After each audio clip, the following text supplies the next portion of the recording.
اشتريت مفاجأة لأبويا وما يدري بيها، والله العظيم والله العظيم ما يدري. صار له 15 يوم هو بالدوام بالحشد، هسه راح اشوف المفاجأة اسويها ونشوف ردة فعله. سجاد الغالي. ابو سجاد الغالي، هاي سيارتك. سيارتك. هم هسه ما شايفين السيارة، انت شفتها وهم ما شايفينها. والله سيارتك. يا سوق مال العالم لا تدعمنا سوق عدل. يابا والله. والعباس بابا اشتريتها لك. شنو اشتريتها لي؟ هاي اشتريتها السيارة والله. هاي كلها هاي طويلة.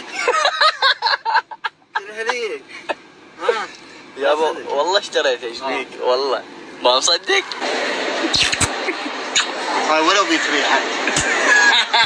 اصدقائي شلونكم شخبار؟ يابا قوم افتح الباب خلنا نطلع. قوم خلنا نشوفك يا قوم. ما افتح. انا افتح الباب يلا انت اطلع يلا قوم خلنا نشوفك يا. روح بابا روح تعبانة. قوم روح بابا ما احكي. لا قوم يلا راح اطلع قبلك. يابا شنو جاي متحلف علينا؟ خليك من جوا. ها الله يساعدك الله يساعدك والله. هلا اجا الغالي. قفوي. لا خطيه طلعت هواي. وحده عليك الله وحده. طلعت والله. لا وحده بس وحده. تعال. انت ولا صغيره؟ الف عافيه. قص الف عافيه.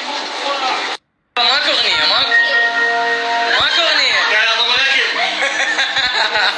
ابو سجاد الغالي اليوم انت فرحان؟ اي بس اصلا مو اطرش اسمع. اسمعي. فرحان بشوفة بنتي الثالثة. وفرحان بعيد ميلاد بنتي. وبس شيل ايدك انت ما فرحان بيك. انا بجيب السياره. لا ما فرحان. هاي فرحان بيك. سيارة. قلت بنتي الثالثة مرة سجاد. لا بنتي الثالثة. كان عندي انت تروح وري. يابا قوم من الفراش الله عليك.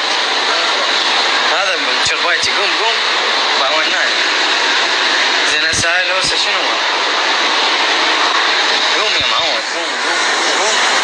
انا هسه ابويا يقول يطق الهونات يمي وهاي. زين ما امسك عبالي.